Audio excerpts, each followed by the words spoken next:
Vamos agora para um dos melhores animes da temporada e, quiçá, um dos melhores do ano, com o verão que o Hikaru morreu. E aqui temos o Yoshiki e o Hikaru, que são amigos de uma cidade bem do interiorzão. E de um belo dia, ou talvez não tão belo assim, Yoshiki descobre que seu amigo Hikaru tinha morrido, como o título sugere.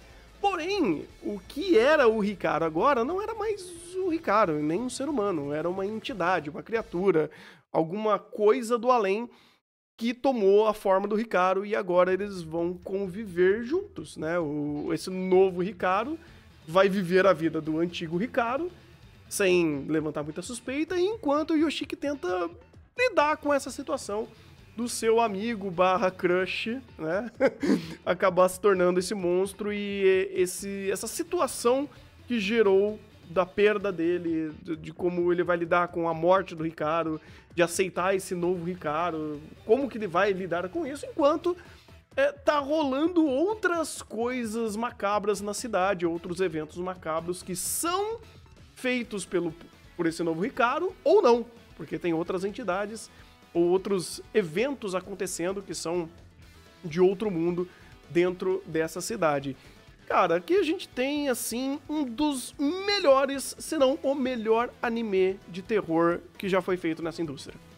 Porque já é um gênero com poucos títulos bons, né? E o que Hikaru é, tanto no seu valor de produção, quanto no seu roteiro, quanto no seu valor em total, né, em completude da obra, ele ser um dos, ou o melhor anime do seu gênero, faz todo sentido. E a gente tem aqui um anime maravilhosamente bem feito. Quem quer discorrer mais? O Ti começa. Vai lá, Tia. Às vezes eu quero entender porque um anime é do amigo dele, né? O grande diretor de Aramaga Sensei, que é amigo do Igor, e ele joga isso pra mim. Mas tudo bem, vamos lá. A bomba dele ele joga em que ele quiser. Então, cara, o Verão que Hikaru morreu é uma produção curiosa, né? Porque, assim como o Thunder já introduziu, né? É uma história de terror sobre contos sobrenaturais do interior do Japão, né? Algo que, pra quem é fã de Higurashi, ou pra quem já assiste anime há muito tempo, já vê como um território familiar, né? Já consegue visualizar a narrativa e pra onde ela vai pelo decorrer da série. Só que uma questão que eu achei bem interessante em O Verão que Hikaru Morreu é toda a questão dramática dele, né? Todo esse envolvimento do Yoshiki com o mundo e principalmente com o novo Hikaru, já que o Hikaru, ele acabou num incidente na montanha, que nesse incidente ele desejou viver e aí uma criatura assumiu o corpo dele, né? Então aqui a gente tem praticamente o defunto do Hikaru, que na verdade não é muito bem isso, e a gente vai compreendendo essas camadas pelo decorrer do anime, mas como aqui é uma review final, eu acho interessante não me aprofundar muito para não dar spoiler, mas pra mim, de longe, essa relação do Yoshiki com o mundo, o egoísmo dele em relação a aceitar esse luto e aceitar essa nova figura é o ponto auge, assim, do anime. Ele consegue desenvolver essa dupla que, enfim, é maravilhosa, de uma forma muito natural. O sentimento que o Yoshiki tinha para com o antigo Hikaru de uma forma muito interessante, né? Essa própria relação deles, né? Como pessoas que se gostavam. E aí você tem todo esse envolvimento dele tentando se aceitar, dele tentando se perdoar pelo que aconteceu. E eu acho muito interessante como esse anime retrata o luto, cara, porque é uma relação um pouco tóxica, por assim dizer, né? O Yoshiki, ele se torna esse ponto de ruptura da visão do que as pessoas têm do mundo, porque ninguém praticamente aceitou que o Hikaru morreu de fato, e ele também não aceitou. Então, o anime todo, ele trabalha esse choque que vem muito posteriormente ao caso, que nem eles entendem o que aconteceu. Então, eu acho muito interessante como ele trata o luto, porque é uma maneira até curiosa, porque não chega a ser hiper melodramático de início. Vai sendo esquisito e se torna aquela coisa tipo, não, a gente tá vivendo a vida e nada mudou, e aí no meio do anime volta a ser essa tempestade, esse momento catártico, e encerra no ponto auge, assim, nessa relação do Yoshi com o Hikaru, que é bem interessante porque se torna uma relação de apego ao próprio luto, né? Porque o novo Hikaru, ele representa esse luto ao mesmo tempo que ele é uma nova figura, né? Então, tem as suas individualidades diferentes ali do antigo Hikaru, e o Yoshiki se apaixona novamente. E aí é o romance meio gótico, meio totalmente sobrenatural entre os dois, que é muito bem desenvolvido, né? As alusões que o anime faz em sua direção, que é brilhante, em relação os sentimentos que eles têm, a relação deles, cara, é sensacional. Eu lembro, assim, do episódio da lanchonete e do episódio da escola, que quem viu vai lembrar, né? Que, cara, são episódios muito bem desenvolvidos, que tem um olhar muito sensível e muito interessante do Yohei Takeshita, que cresceu bastante em relação à direção, e aqui talvez seja o maior trabalho da vida dele em relação a isso, até porque, enfim, o currículo dele não ajuda muito. Mas, cara, eu gostei muito de Hikaru, eu achei um anime muito interessante nesse aspecto dramático e, obviamente, no aspecto de terror, mas, obviamente, o que me chamou mais a atenção foi essa questão dramática. E eu acho que o Igor pode pegar essa questão do terror e falar mais um pouco do que ele achou, porque ele curtiu mais essa questão da direção, né? E, querendo ou não, é um dos aspectos de maior valência do anime e que, de fato, fazem ele se tornar um dos melhores animes do ano, né?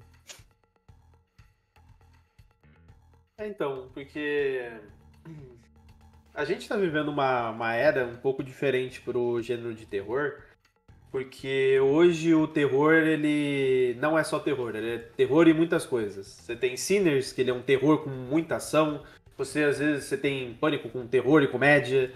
Hoje você tem terror e romance, como Juntos. Você tem diversas produções cinematográficas que a gente vê esse aspecto de utilizar o terror como gênero secundário e adentrar isso dentro de um outro contexto e fazer essa troca, utilizar o terror dessa maneira. E é algo que está sendo muito bem recebido pelo tanto de obras que a gente vê sendo citados. A gente teve o filme Weapons aí, que também saiu recentemente, que também o pessoal gostou bastante. Um bom filme. Então, você vê esse aspecto do terror sendo cada vez mais recorrente. E o aspecto que eu acho mais interessante com relação ao terror é que o terror, ele não é só o sobrenatural. Tem obras que trabalham com o sobrenatural, mas de forma metafórica. E esse é o caso de Hikaru. Porque Hikaru, ele é uma obra que ele se utiliza de um contexto sobrenatural, ele se utiliza de toda a linguagem do contexto do terror para te apresentar nada mais do que uma crise romântica. É engraçado porque, se a gente fosse fazer uma analogia do que está acontecendo em Hikaru, é como se você tivesse um relacionamento com uma pessoa, só que essa pessoa tem um irmão gêmeo que é literalmente igual a outra. E essas duas pessoas gostam de você. Tanto o irmão gêmeo que você gosta, tanto o outro. Só que um desaparece, um morre. Você continua vendo aquela pessoa todo dia e você não tem a perspectiva de superar esse luto, enquanto você continua com aquela pessoa. Como que a gente consegue transmitir isso de forma de terror, de apresentar esse terror visualmente? E daí aí reside o contexto do sobrenatural. Desse vazio, desse ser, desse monstro, de todo o contexto da vila. Eu acho interessante que quando a gente para pensar e refletir sobre Hikaru, parece que todo o contexto pré-estabelecido, cultural e sobrenatural, são elementos que partem a partir do romance. O romance é a base pré-estabelecida. Só que isso fica nas entrelinhas pela forma como ele constrói e desenvolve os personagens, desenvolve esse contexto e estabelece isso. Mas isso tá no nome do anime. É literalmente o verão que o Hikaru morreu, mas só que o Hikaru não morreu, o Hikaru tá ali, mas o Hikaru também morreu. E dentro dessa perspectiva ele desenvolve tudo. Então, tudo advém do romance. O romance é a premissa pré-estabelecida. E ele entra naquele caso de...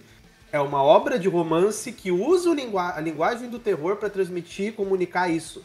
E o que isso possibilita? Diversas e diversas e diversas metáforas, se utilizando desse aspecto sobrenatural que dá essa abertura. Tem certas obras que utilizam do onírico, do sonho, de você utilizar esse aspecto para apresentar um contexto específico.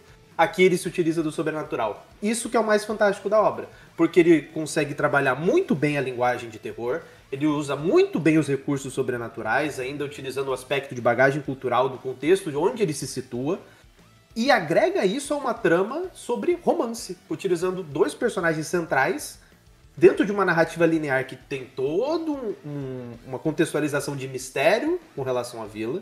Ele faz essa narrativa linear enquanto ele desenvolve os personagens, mas no meio de tudo isso, a primeira camada continua sendo romance. Continua sendo o que foi estabelecido. Essa forma como ele segmenta esse caminho, ele pavimenta esse caminho dos personagens para a forma como lida com esse terror, lida com... É incrível como ele consegue contextualizar esses personagens, agregar esses personagens, dar profundidade para eles. E quando os personagens eles chegam num ponto muito alto, você vê que o Yoshiki, na sua loucura, na sua desesperança, é quase equivalente ao monstro sobrenatural, pela imensidão desse sentimento.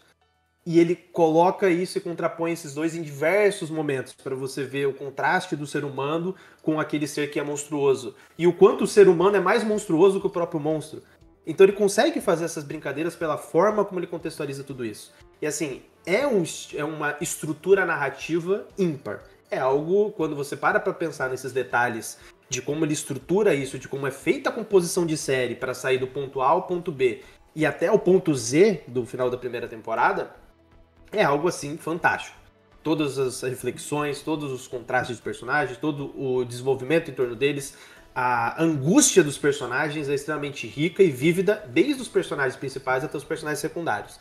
Eles têm muita relevância, eles têm muito impacto na narrativa, de como desenvolve essa narrativa linear, todo esse mistério. Então assim, Picard é uma obra assim... Não é só uma obra excelente de terror, não é só o terror, melhor obra de terror já produzida. É uma das melhores obras que a indústria japonesa já conseguiu apresentar pra gente dentro da animação. Pelo que ele tem de contexto, pelo que ele tem de roteiro, pelo que ele tem de linguagem, pelo que ele tem de qualidade visual e pelo que ele consegue agregar esse movimento que a gente já vê na cinematografia de agregar o terror com algum outro aspecto, de maneira singular, de ele criar a própria estética, ele criar a própria perspectiva e ele desenvolver da forma dele. E isso é algo assim que é pra marcar a geração mesmo. Sim, sim. É muita valência, cara. Ele não deixa a peteca cair em nada. Roteiro maravilhoso, produção maravilhosa, trilha sonora incrível, excelente dublagem. Ele, cara, consegue acertar perfeitamente em tudo que ele se propõe. E mesmo não finalizando, né, eu não sei se vai ter a segunda temporada, não sei se já anunciaram. Ah, já anunciaram. Ele ainda consegue ser muito completo, sabe? Você consegue pegar um ponto de completude no que eles queriam fechar pra primeira parte, você fala, não, perfeito, ok. Dali pra frente, vamos ver o que vai fazer. Mas até com uma obra em andamento, ele consegue ser completo e redondo em estabelecer essa primeira etapa da obra, cara. É impressionante. Ricardo, de fato, é um título que deve ser lembrado por suas competências, por ser muito único e por acertar num gênero que, cara, como é difícil ver anime bom de terror. Sabe, às vezes eles se abraçam no gore, às vezes abraçam em outros aspectos, ou no pior dos casos, até quando a história é boa e você tem, de fato, uma boa narrativa em mãos, como aconteceu com Dark Gathering, a produção era bem desastrosa. Aqui não. Aqui, tanto a Cygames Picture, quanto o diretor, quanto os produtores tiveram muito recurso pra trabalhar, e o pessoal trabalhou assim... Nossa, de formas excelentes, cara. Tanto pra fazer momentos de slice of life bobinhos, fofinhos, que eram quase raros, porque sempre que tinha momentos que você via os personagens vivendo, sempre tinha aquele quê de incômodo, como se sempre tivesse a porta do terror atmosférico batendo em todo momento, porque é a proposta da obra. É sobre isso, é sobre você estar numa vila de uma cidade rural, você tá envolto a mistérios, a criaturas que de fato existem ali, a seres humanos que podem ser tão problemáticos quanto essas criaturas, a você ter o Denji correndo atrás de você, né? Porque temos aqui o Denji hipotético com o seu hamster correndo atrás de informações pra caçar a cabeça do Hikaru. Você tem sempre perigo e um senso de urgência, um senso de incômodo a todo momento. Então, mesmo que você tenha um momento de estou respirando, estou tranquilo, estamos trocando uma ideia aqui com uma senhora muito legal, sempre tem aquele quê de, cara, vai dar uma merda muito grande. E tanto que em alguns momentos dá. Então, é incrível, é muito único, é uma obra muito singular. Hikaru merece todos os louvores possíveis e nada mais justo do que dar um redondo e um excelente 10 pra ele. Vocês ficam com como? 10 e faixa. 10 e faixa? Cara, 5 e a faixa de melhor anime do ano.